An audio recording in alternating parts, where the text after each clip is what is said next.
ప్రభునామానికి మహిమ కలుగును గాక. వీక్షిస్తున్న మీ అందరికీ మన ప్రభువును రక్షకుడునైన యేసుక్రీస్తు నామమున శుభాభివందనాలు తెలియజేస్తా ఉన్నాను. ఈ దినం మనం బైబిల్ గ్రంథంలో నుంచి ఒక చిన్న మాటను చూసుకుందాం. యోబు గ్రంథం 2వ అధ్యాయం 9వ మాట.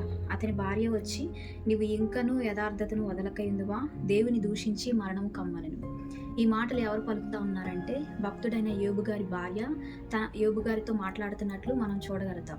ఎందుకు ఇలాగును మాట్లాడుతూ ఉన్నారు, దీని వెనక ఉన్న కారణాలు ఏంటి అంటే, యోబు గ్రంథం 1వ అధ్యాయంలో మనం చదివినట్లయితే అక్కడ స్పష్టంగా మనకు అర్థమవుతూ ఉంటుంది.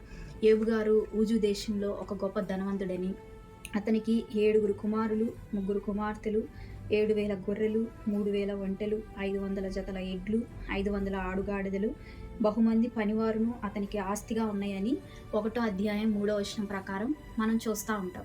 ప్రజెంట్ డేస్లో మనం ధనవంతులుగా ఎవరిని పరిగణిస్తూ ఉంటాం? ఎవరికైతే మంచి మంచి పెద్ద పెద్ద హౌసెస్ ఉన్నా, విల్లాలున్నా, మంచి కార్లున్నా, ఎవరికైతే బ్రాండెడ్ బైక్స్ ఉంటాయో, ఎవరికైతే ఎక్కువ బంగారం ఉంటుందో, ధనఘనతలు, విద్యా బుద్ధులు ఎవరికి ఎక్కువగా ఉంటే అలాంటి వారిని మనం ధనవంతులంగా పరిగణిస్తూ ఉంటాం. అదే పూర్వకాలంలో చూసుకున్నట్లయితే ఎవరికైతే ఎక్కువ మంది సంతానం ఉంటుందో, ఎక్కువ మంది ఉపపత్నులు, భార్యలు, ఎక్కువ మంది పనివారు, ఎక్కువ బావులు, మళ్ళీ పశువులు, ఇట్లాంటి వాటన్నిటిని బట్టి ఫాస్ట్ డేస్లో ధనవంతులుగా పరిగణిస్తూ ఉంటారు. వారిలో యోబు గారు కూడా ఒకరనమాట. అయితే యోబు గారు ధనవంతుడే కాదండి, యోబు గారికి కొన్ని మంచి లక్షణాలు కూడా ఉన్నట్లు మనం బైబిల్ గ్రంథంలో చూడవచ్చు. యథార్థవంతుడును, న్యాయవంతుడును, దేవుని యందు భయభక్తులు కలిగి చెడుతనమును విసర్జించిన వాడు, ఉదయకాలమే వేకునే లేచి తన కుమారుల కోసం బలులను, నైవేద్యాలను అర్పించినట్లు కూడా మనం చూస్తూ ఉంటాం. ఇదిలా ఉండగా ఒక దినమందు అపవాది దేవుని దగ్గరికి వెళ్ళి యోబు గారి విషయమై కొట్లాడుతూ ఉంటుంది అనమాట. ఏంటి అంటే, నువ్వు ఇక్కడికి ఎందుకు వచ్చావు అని అపవాదిని దేవుడు అడిగితే, భూమి మీద నేను అటు ఇటు తిరుగులాడుచు ఇక్కడికి కూడా వచ్చి ఉన్నానని చెప్తుంది అనమాట. అప్పుడు దేవుడు అంటాడు, నా భక్తుడైన యోబుని నువ్వు గమనించావా? అతడు నా సేవకుడు, అతడు యథార్థవంతుడు, న్యాయవంతుడు, దేవుని యందు భయభక్తులు కలిగి చెడుతనమును విసర్జించిన వాడు, భూమి మీద అతని వంటి వాడు ఎవడూ లేడని సాక్ష్యం ఇచ్చినప్పుడు దెన్ అపవాది ఏమంటది అనంటే, ఎందుకు ప్రవ్వా, నువ్వు యోబు గారికి ఆస్తి ఇచ్చావు, పిల్లల్ని ఇచ్చావు, పనివారిని ఇచ్చావు, మంచి ఆరోగ్యం ఇచ్చావు కాబట్టి యోబు గారు నిన్ను అలా స్తుతిస్తూ ఉన్నారు. అవన్నీ ఎప్పుడైతే నువ్వు యోబు గారి నుంచి తీసేస్తావో అప్పుడు నిన్ను దూషించి మరణం అవుతాడు అని చెప్పి ఒక సవాలు విసరడం మనం చూస్తూ ఉన్నాం.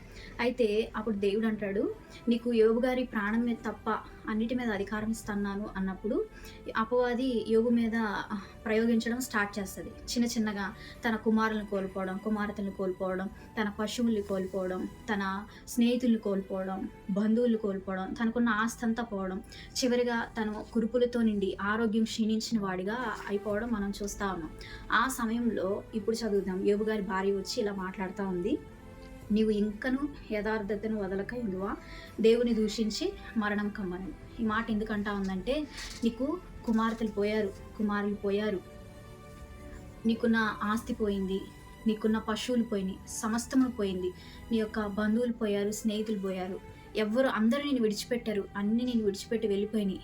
ఇంకా ఎందుకు నువ్వు దేవుని ప్రార్థించడం, ఇంకా ఎందుకు నీ యథార్థతను విడవకుండా ఉండడం అని చెప్పి యోబు గారిని తన భార్య కూడా దుఃఖంలో, బాధలో తనతో ఉండాల్సిన భార్య కూడా ఇలా మాట్లాడడం స్టార్ట్ చేస్తుంది అనమాట. అప్పుడు యోబు గారి రెస్పాన్స్ ఎలా ఉందో మనం చూద్దామా. యోబు గ్రంథం 2వ అధ్యాయం 10వ వచనంలో, మూర్ఖురాలు వలె మాట్లాడుతూ ఉన్నావా, ఎప్పుడు మనం దేవుడి నుండి మేలే అనుభవించాలా, కీడు అనుభవింప తగదా అని చెప్పి యోబు గారు మాట్లాడుతూ ఉంటారనమాట. ఇటువంటి పరిస్థితుల్లో మనం ఉంటే, యోబు గారి పరిస్థితుల్లో మనం ఉంటే ఇలాంటి మాటలు మాట్లాడగలుగుతామా?